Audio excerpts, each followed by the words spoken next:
On Christmas morning, I watched my younger sister cry tears of joy as she unwrapped the key to her dream house. My parents clapped. My mother whispered, "You'll understand someday."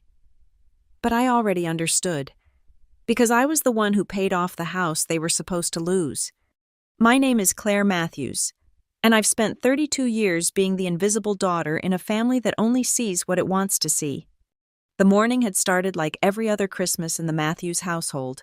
The smell of cinnamon rolls wafting from the kitchen, the sound of Bing Crosby crooning from the old stereo system my father refused to replace, and the sight of our 12-foot Douglas fir drowning in ornaments that each held a story.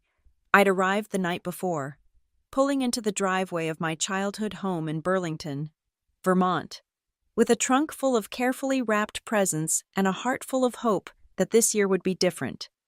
I should have known better. Lily was already there, of course. My younger sister had been staying with our parents for the past 3 months.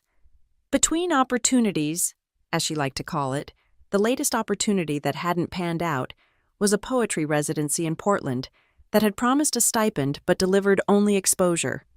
Now she was back in her old room, the walls still painted the lavender she'd chosen at 16, working on what she called her breakthrough collection, while our parents tiptoed around her artistic temperament.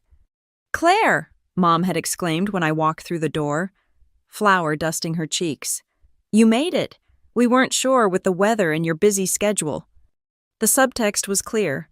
Lily's schedule was never too busy. Lily always made it home.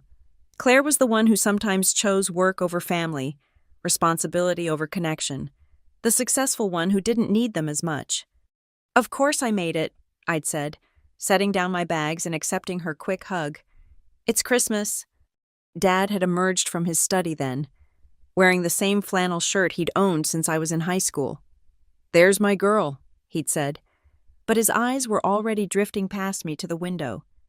"Did you see Lily's new poem in the Burlington Review? They featured her on the cover." I had seen it. I'd also seen that the Burlington Review was a free literary circular that featured anyone who submitted, but I'd smiled and nodded, because that's what I did.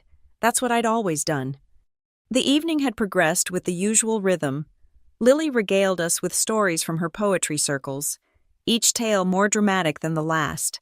Mom fussed over her, making sure she ate enough, worried about the circles under her eyes. Dad listened with rapt attention, occasionally interjecting with questions that showed he'd been reading up on contemporary poetry to better understand his daughter's world. When they asked about my work, I kept it simple. "Things are good. Busy season with year-end tax planning." They'd nodded politely, the way people do when they're being courteous about something that doesn't interest them. No follow-up questions, no requests for stories, just a polite acknowledgement before steering the conversation back to Lily's upcoming reading at the local bookstore. I'd excused myself early, claiming travel fatigue, and retreated to my childhood bedroom. Unlike Lily's preserved sanctuary, mine had been converted into a guest room years ago. Neutral beige walls, a generic landscape print, a bed that wasn't quite as comfortable as the one I remembered. I'd sat on the edge of that bed, staring at the wrapped package in my suitcase, the one that contained the deed to this very house. 3 months earlier, I'd come home for Dad's 70th birthday. While looking for photo albums in the attic to create a memory book, I'd found something that stopped me cold. A manila folder, stuffed behind old tax returns, filled with foreclosure notices, final warnings, desperate correspondence with the bank, the house my parents had lived in for 35 years. The one they'd raised us in, was 3 months away from being seized. The construction business Dad had run for decades had been struggling for years. Apparently, too proud to adapt to new methods, too stubborn to admit defeat. He'd been hemorrhaging money. Mom's medical bills from a series of minor procedures she'd downplayed had delivered the final blow. They were $212,000 behind on their mortgage, with no way to catch up. I'd sat in that dusty attic, surrounded by Christmas decorations and old report cards, feeling the world tilt, not because of the money. I had money. My career as a tax policy advisor at one of the most prestigious economic think tanks in the country had been lucrative. I'd lived well below my means, invested wisely, and built a substantial portfolio. The money wasn't the issue. The issue was that they hadn't told me. They hadn't asked for help. They hadn't even hinted at the problem. Instead, they'd been quietly drowning while maintaining the facade that everything was fine, while still sending Lily monthly support checks for her art, while still paying for her health insurance and car insurance and phone bill. I'd made my decision that day in the attic. Using a combination of my savings and liquidating some investments, I'd quietly paid off the entire remaining mortgage. The bank had been surprisingly easy to work with once they realized they'd be getting their money. The paperwork had been straightforward. Within 6 weeks, the house was free and clear. The deed transferred fully to my parents' names. I'd had it professionally framed, wrapped in elegant silver paper, and saved it for Christmas. Finally, I'd thought they would see me. Finally, they would understand that I wasn't just the daughter who was doing fine and didn't need their attention. I was the daughter who had saved their home. But now, sitting in the living room on Christmas morning, watching Lily hold up that house key like it was the Holy Grail itself, I understood with perfect clarity that I had been a fool. "It's perfect," Lily gasped, tears streaming down her face. "My own house? Really?" "Well, it needs some work," Dad said, but he was beaming with pride. "Nothing I can't handle. New paint, update the kitchen, fix that wonky step on the porch." "It's in the arts district," Mom added, clasping her hands together. "Walking distance to all those little galleries and cafes you love, and there's a perfect room for your writing, with northern light." I found my voice, though it sounded strange to my own ears. "You bought Lily a house?" "We've been planning it for months," Dad said. "That's why we've been so secretive lately. Wanted it to be a surprise." "How?" The word came out sharper than I'd intended. "How did you afford it?" Something flickered across Dad's face. "We've been careful with money, Claire. You know that." Careful with money, the man who had been 3 months from losing his family home was claiming to be careful with money. I felt a laugh building in my chest, the kind that had nothing to do with humor. "The cottage appraised at $380, Mom was telling Lily. "But we got it for less because it needs work. And you know your father, he's never met a fixer-upper he couldn't handle." $380,000. They'd bought my sister a $380,000 house while they couldn't pay their own mortgage. The cognitive dissonance was making my head spin. "Claire, aren't you going to congratulate your sister?" Mom's voice held that familiar note of mild reproach, the one that suggested I was being difficult, the one that reminded me I was supposed to be happy for Lily. Always happy for Lily, because Lily needed our support, and Claire was fine on her own. "Congratulations," I managed, the word ash in my mouth. Lily bounded over to hug me, key still clutched in her hand. "You'll have to come see it. Maybe you can help me pick out colors. You always had such good taste." Good taste, good grades, good job, good daughter who never needed anything, never asked for anything, never got anything. "Speaking of gifts," Dad said, "looks like there's still one under the tree. Pretty big one, too." It was mine, the silver-wrapped deed that was supposed to change everything. I watched him pick it up, shake it theatrically. "Heavy," he commented. "What did you get me, Claire? A new drill set?" "Something like that," I heard myself say. He tore into the paper with the enthusiasm of a child, Mom and Lily watching with anticipation. Then the room went very still. Dad stared at the framed document in his hands. The color drained from his face as he read the legal language, processed what he was holding. Mom leaned over, confused. "What is it, Doug?" "It's the deed," he said, voice hollow. "To the house. Claire, how did you—" "I found the foreclosure notices," I said quietly, "in October, when I was looking for photo albums in the attic." The silence that followed was deafening. Lily's expression shifted from confusion to dawning comprehension. Mom's hand went to her throat. "You paid off our mortgage?" Dad's voice was barely above a whisper. $212,000, I confirmed. "The house is yours, free and clear. Merry Christmas." Mom sank onto the couch. "Oh my God, Doug, You told me we'd refinanced. You said the business loan covered it. There is no business loan, I said, still in that eerily calm voice. The business has been dead for 2 years. Dad's been moving money around, paying minimums, trying to keep up appearances. How do you know that? Dad demanded, a flush creeping up his neck. Because I'm a financial advisor. Because once I found the first notice, I did what I do for a living. I investigated. I traced the patterns. I understood exactly how bad things were. I turned to Lily. Bad enough that they were going to lose this house in February, but apparently not bad enough to stop them from buying you a $380,000 cottage. Lily's face had gone pale. Mom? Dad, is that true? It's complicated, Dad started, but I cut him off. It's not complicated, it's math. You couldn't afford your own home, but you bought her one anyway. With what money, exactly? The answer, when it came, was worse than I'd imagined. They'd taken out a loan against Mom's life insurance policy, borrowed from their retirement accounts, used the last of their emergency savings, all to buy Lily a house while their own slipped away. She needed stability, Mom said weakly. For her art. You don't understand what it's like for creative people. Claire, the world isn't built for them the way it's built for people like you. People like me, responsible people, successful people, invisible people. You're right, I said, standing. I don't understand. I don't understand how you can take my stability for granted while mortgaging your future for hers.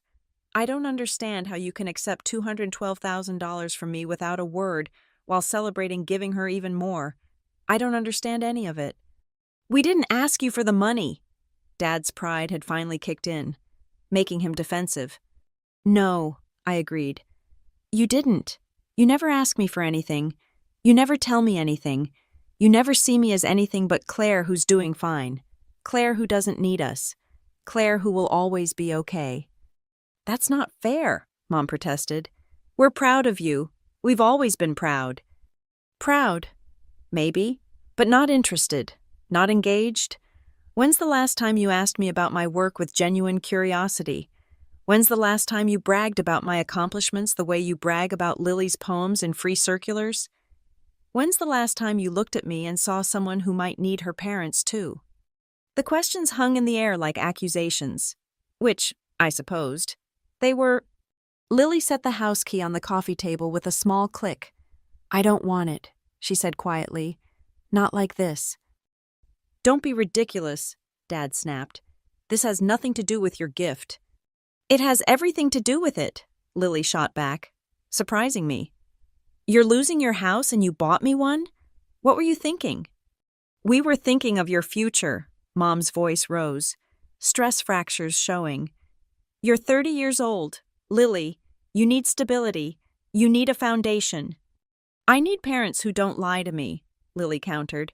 I need a family that functions on truth, not fairy tales. Do you think I'm a child? Do you think I can't handle reality?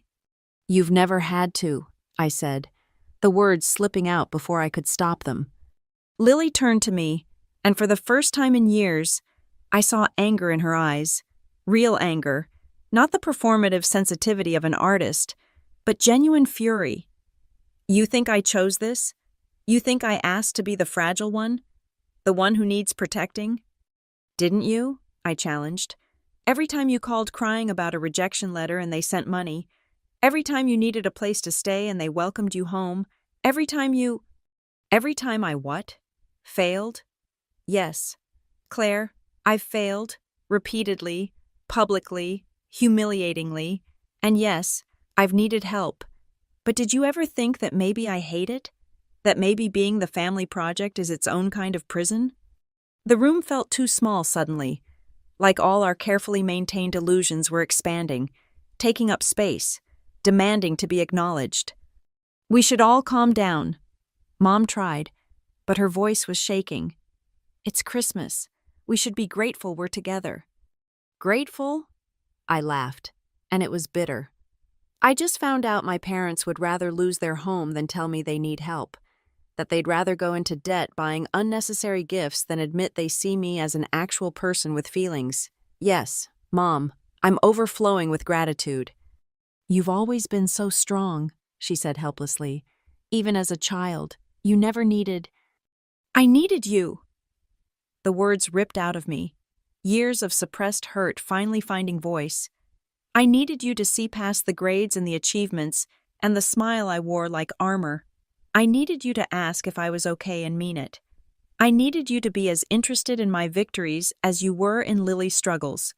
But you decided when I was 8 years old and didn't cry at Grandma's funeral that I was the strong one, and you never looked closer. Dad stood up, the deed still clutched in his hands. We did our best. We loved you both. You loved us differently, I interrupted. And love isn't supposed to be different. It's not supposed to have conditions and categories and assumptions baked in. So what do you want? His voice was hard now, defensive. You want us to apologize for being proud that you succeeded? You want us to feel guilty that you didn't need us the way Lily did? I want you to realize that I did need you, that I do need you, that succeeding doesn't mean I don't have bad days or fears or a deep, aching wish to be seen by my own parents. I took a breath, trying to steady myself. And I want you to understand that by never letting me need you, you guaranteed I never could. The silence that followed was different from before. This wasn't the shocked quiet of revelation, but the dense atmosphere of truth finally spoken aloud. We stood there, the four of us, in the living room where we'd opened presents for 30 years, and it felt like we were strangers who'd been playing family all along. Lily broke first. I'm sorry, she said, and I could tell she meant it. I didn't realize. I was so caught up in my own struggles. I never saw yours. How could you? I asked, not unkindly. They made sure of that. Every time you worried about being a burden, they reassured you. Every time you felt guilty about needing help, they told you it was fine. They protected you from the truth because they'd decided you were fragile. And they excluded me from the truth because they'd decided I was strong. Neither of us got to be whole people. Mom was crying now, silent tears sliding down her cheeks. I don't know how it happened, she whispered. You were both babies, and then you were these roles we'd assigned, and I don't know when it became real. It became real when you stopped looking, I said. When Claire's fine became a mantra instead of a question, when Lily needs us became an excuse instead of an examination. Dad set the deed on the mantel, his movements careful and deliberate. When he turned back to us, he looked older than his 70 years. What happens now? It was the first honest question he'd asked me in years. Now we have some choices to make, I said. About the house, about the money, about whether this family can exist without the lies we've been telling ourselves. I meant what I said, Lily interjected. I don't want the house. Not if it means Mom and Dad destroying their finances. Not if it means perpetuating this dysfunction. You love that house, Mom protested weakly. I love the idea of it, Lily corrected. The independence it represents. But I can find that other ways that don't require my parents to sacrifice their security or my sister to feel invisible. I studied my sister, really looked at her for the first time in years. Beneath the artistic exterior and the emotional volatility, I saw something I'd missed. Strength, different from mine, less obvious perhaps, but there nonetheless. We should sell it, Lily continued, voice gaining confidence. Use the money to shore up Mom and Dad's finances. Pay Claire back some of what she spent. Start over with transparency this time. You can't just give up your future, Dad argued, but it lacked conviction. I'm not giving up my future. I'm choosing a different one where I'm not the family's perpetual child. She looked at me. And where my sister isn't the family's invisible ATM. The metaphor stung because it was accurate. I'd been dispensing emotional and financial support for years, never acknowledging the withdrawals, never admitting the account was running low. There's something else, Mom said suddenly. She was staring at her hands, folded in her lap. Something I haven't told anyone, not even your father. We all turned to her, waiting. The morning sun had shifted, casting long shadows across the room. The Christmas tree lights blinked steadily, oblivious to the unraveling happening around them. "The procedures," she said finally. "They weren't minor. I've been seeing a neurologist. There are concerns, early signs. It might be nothing, but it might be." She trailed off, unable to say the word we were all thinking. Dad's face went white. "Ellen, what are you talking about?" I didn't want to worry anyone, not until we knew for sure. The tests are expensive, and insurance only covers so much. I've been paying out of pocket, trying to get answers before I had to tell you. "Mom," Lily breathed, moving to sit beside her. I remained standing, processing this new information, another secret, another burden carried alone. The pattern was so deeply ingrained in our family DNA that even facing crisis, we defaulted to isolation. "This is what I mean," I said quietly. "This is exactly what I mean. We're a family of strangers keeping secrets to protect each other from truths we all need to hear." "I was trying to be strong," Mom said, and the irony of it nearly broke me. "We're all trying to be strong," I replied, "and we're all failing because we're trying to do it alone." Dad moved to Mom's other side, taking her hand. For the first time all morning, he looked vulnerable, human. "We need to talk," he said. "All of us. Really talk. About everything." So we did. For the next 4 hours, we sat in that living room and dismantled 30 years of assumptions and half-truths. Dad admitted the business had been failing for 5 years. That pride had kept him from adapting or asking for help. Mom revealed the extent of her health concerns, the specialist she'd been seeing, the fear that had kept her silent. Lily shared her own truth, that she'd been working at a bookstore cafe for 6 months, that the poetry wasn't paying anything, that she'd been too ashamed to admit she needed a real job. The artistic persona had become a trap, preventing her from exploring other paths that might bring stability and satisfaction. And I finally let them see behind my own carefully maintained facade, the therapy I'd been in for 2 years, trying to understand why I felt so alone in my own family, the romantic relationship I'd ended because I didn't know how to let someone care for me, the nights I'd sat in my beautiful, empty apartment, wondering if success meant anything if no one really knew you. By lunch, we were exhausted but clearer. The Christmas turkey sat forgotten in the kitchen as we mapped out a new way forward. Lily would list the cottage immediately, using the proceeds to reimburse me partially and create a medical fund for Mom. Dad would swallow his pride and file for bankruptcy for the business, clearing the slate for whatever came next. Mom would include all of us in her medical journey. No more solo battles. And me? I would learn to need them, to call when I had a bad day, to share my fears alongside my successes, to stop being the family's emergency fund and start being their daughter. "It won't be easy," Dad said as we finally moved to the kitchen, reheating side dishes and salvaging what we could of the meal. "Changing patterns this old?" "No," I agreed. "It won't, but the alternative is losing each other completely, and I think we've come too close to that already." Lily raised her glass of wine. "To the worst Christmas ever." "The most honest Christmas," Mom corrected, raising her own glass. "To starting over," Dad added. I lifted my glass last. To seeing each other, finally. We clinked glasses, and for the first time in years, it felt real. Not the performance of family togetherness we'd perfected, but actual connection, messy and painful and uncertain, but genuine. The months that followed were a case study in reconstruction. True to her word, Lily listed the cottage in January. The Arts District location made it desirable, and despite the needed repairs, it sold within 6 weeks. The proceeds went 3 ways: a third to reimburse me, a third to Mom's medical fund, and a third to what we called the family emergency account, accessible to all of us with full transparency. Dad's bankruptcy proceedings were humbling for a man who'd built his identity on self-sufficiency, but he handled it with more grace than I'd expected, perhaps because the secret was finally out. He even started working part-time at a large construction firm, bringing his decades of experience to projects without the crushing responsibility of ownership. Mom's diagnosis came in March: early-stage Parkinson's, manageable with medication and monitoring, the relief of knowing, of being able to plan and prepare together, far outweighed the fear of what lay ahead.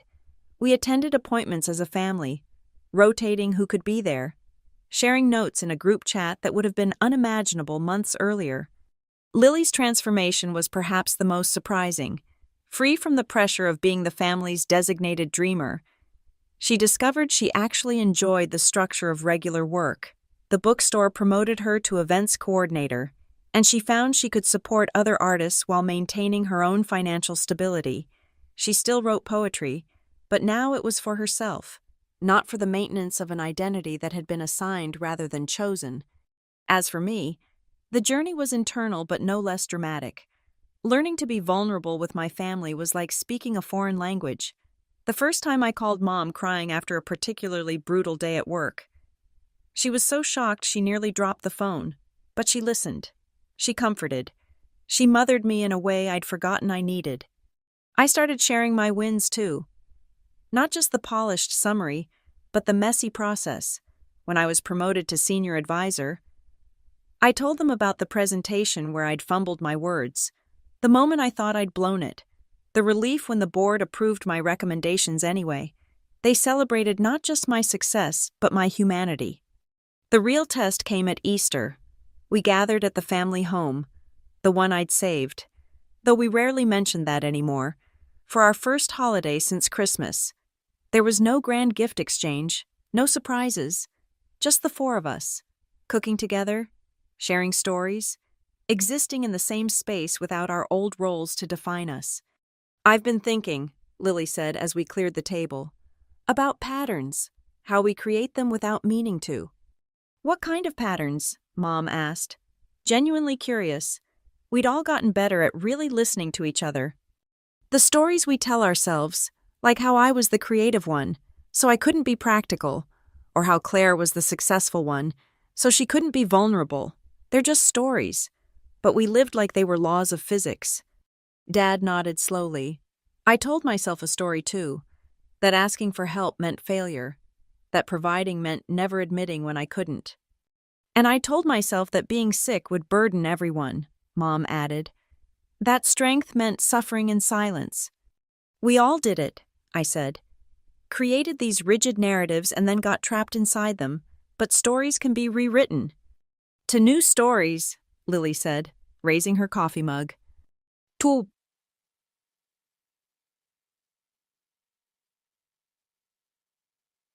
new stories," I amended. 6 months later, I hosted my first family dinner in my apartment. It was a milestone I'd never thought I'd reach, inviting my family into my space, my life, without the armor of perfection. The apartment was clean but lived in. The meal was good, but not flawless.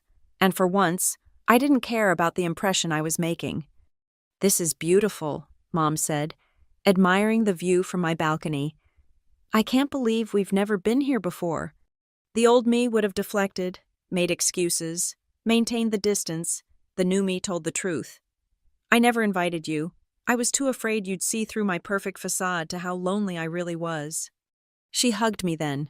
Really hugged me. The kind that lasts long enough to mean something. "I see you now," she whispered. "We all do." Later, as we sat around my dining table playing cards, a new tradition we'd started, simple and requiring nothing but presence, I watched my family with fresh eyes. Dad, learning to be vulnerable in his 70s, Mom, facing her diagnosis with courage and openness, Lily, building a life that balanced creativity with stability, and me, finally understanding that being seen meant letting yourself be visible. "You know what I realized?" Lily said, studying her cards. "That Christmas morning, when I got the key? For a moment, before I understood what it meant, I was terrified." "Terrified?" Mom asked. "Why?" "Because it felt like being pushed out, like being told I was officially on my own. I'd wanted independence for so long, but when it was handed to me like that, all I could think was that you didn't want me around anymore." "Oh, honey," Dad said, "that was never—" "I know," Lily interrupted gently. "I know that now, but in that moment, all I felt was alone. And then I looked at Claire and realized she'd been feeling that way for years. We were quiet for a moment, remembering that morning. It felt like a lifetime ago, though it had only been 9 months. The key was never really about the house, I said finally. It was about what we thought we needed to give each other. You thought Lily needed independence, so you nearly bankrupted yourselves providing it. You thought I didn't need anything, so you gave me nothing. But what we all really needed was honesty. And each other, Mom added softly. We needed each other. Dad won the hand, grinning as he collected the cards. You know, for a family that nearly imploded, we're doing pretty well. We're doing the work, I corrected. That's different from doing well. Better, maybe. As the evening wound down and they prepared to leave, I felt the familiar pull of old patterns, the urge to clean up alone, to restore perfection, to close the door on the messiness of real intimacy. Instead, I left the dishes in the sink and walked them to the door, accepting their offers to help clean up next time. Thank you for tonight, Mom said, kissing my cheek, for letting us in. Thank you for seeing me, I replied. Finally, after they left, I stood in my imperfect apartment with its dinner debris and card game remnants, and felt something I'd never experienced in all my years of pristine success. I felt whole, not strong or weak, not successful or struggling, just complete in my complexity. My phone buzzed with a text from Lily. Same time next month? I'll host. Wouldn't miss it, I typed back. Another buzz, this time from Dad. Proud of you, kiddo. Always have been. Now I know why. I smiled, setting the phone aside. There would be time tomorrow for cleaning, for returning to the accomplished professional the world expected. But tonight, I was just Claire, daughter, sister, human, seen and seeing in return. The Christmas tree was long gone, but the gift we'd unwrapped that morning remained. Not a house or a deed or any object that could be held. Instead, we'd received the rarest present of all, a second chance at being a real family. And this time, we were determined not to waste it. A year later, almost to the day, we gathered again for Christmas. The tree was smaller. We decided to scale back on performances and focus on presents. The gifts were modest, thoughtful rather than grand, and the atmosphere was completely different. Remember last year? Lily said as we settled in the living room with hot chocolate. She was living in her own apartment now, a reasonable rental she could afford on her bookstore salary. I thought the world was ending. It kind of was, I pointed out. Our world, anyway, the fake one we'd built. Best disaster ever, Dad chimed in. He looked healthier these days, the crushing weight of secret debt no longer bowing his shoulders, though I could have done without the bankruptcy court appearances. Character building, Mom teased. Her tremor was slightly more noticeable now, but she handled it with the same grace she'd found in honesty. Besides, you needed some humility. I had plenty of humility, he protested. I just kept it hidden, along with everything else. We laughed, and it was genuine, the kind of laughter that comes from surviving something together, from choosing truth over comfort and finding out the truth was more comfortable after all. I have something to say, I announced, setting down my mug. A year ago, I gave you the deed to this house thinking it would fix everything, that it would finally make you see me. I was wrong about that. Objects can't fix relationships, but I wasn't wrong about needing to be seen. Claire, Mom started, but I held up a hand. Let me finish. This year has been hard, harder than I expected, learning to be vulnerable, to need you, to let you need me in return. It's been like rewiring my entire nervous system. There were times I wanted to go back to the old way, where I was fine and you were proud and we all kept our distance, but I'm glad we didn't. So are we, Dad said firmly, even when it hurt, especially when it hurt. The thing is, I continued, I realized something, that morning, when everything fell apart. It was the first time in my adult life I was completely honest with you, and you were honest back, and somehow, that disaster became our foundation. Lily leaned forward. What are you saying? I'm saying that I want to mark it somehow, to acknowledge that sometimes the worst day becomes the best day in retrospect. So, I reached behind the couch and pulled out a small wrapped package. I got us all something. Inside were 4 simple silver ornaments, each engraved with the same date, last Christmas, and the words, "The day we became real." I thought we could hang them on the tree every year, I explained as they examined them, to remind us that perfection isn't the goal, connection is. Mom was crying, but smiling through it. It's perfect, and I mean that in the most imperfect way possible. We hung the ornaments together, 4 slightly tarnished silver discs on a tree that would never make a magazine cover, and it was beautiful in its authenticity. "My turn," Lily said, producing her own gift. "It's not much, but—" She handed out small handmade books. "I wrote about us, about this year, about learning to be a person instead of a role. I thought maybe reading it would help us remember why we're doing this work." I opened mine, seeing her careful handwriting, the poems interspersed with prose, the story of our unraveling and rebuilding told through her eyes.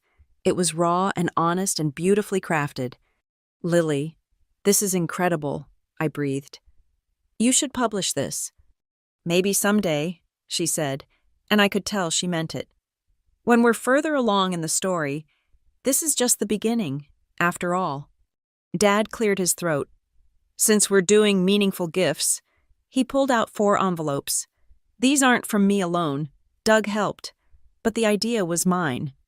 Inside each envelope was a membership card to a local community center that offered family counseling services. "I figured we could all use some professional help navigating this," he explained, looking almost shy. "Together and separately, because wanting to change and knowing how are different things." "Dad," I said, genuinely moved. Thank you." "Don't thank me yet," he warned with a wry smile. "I have a feeling we're going to hear some things we don't like about ourselves." "We've already heard them," Mom pointed out.